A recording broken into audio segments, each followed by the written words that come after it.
Can you talk a little bit about the actual making of the story?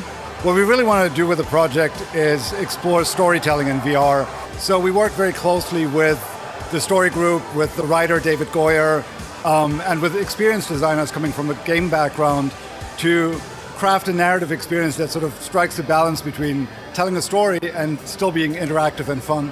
I think one of the things we learned early on is that we really need to make the story about you. When you're watching a movie on television or on a movie screen, sort of Star Wars is like on the other side of the screen and you're just watching other people.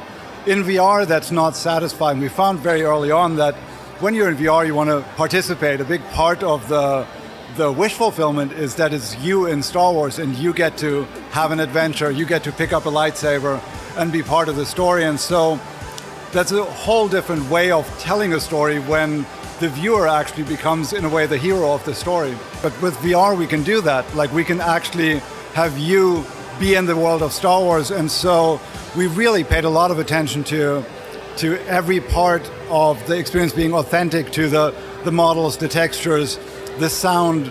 Everything has to feel just like you've seen it in the movies so that when you step into the experience, it fulfills that fantasy of being in Star Wars.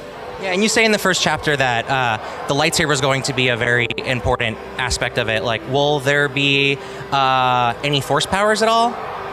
That's something we'll get into in subsequent episodes. So there's definitely a tease of that in episode 1, and I think we focused episode 1 really on that lightsaber fantasy, and then we have plenty of opportunity with episodes 2 and 3 to go into other parts. You've heard it from Mohen Leo, the narrative designer, and you've watched me play the game. Vader Immortal is insane, and you'll definitely want to pick it up when it launches later this year.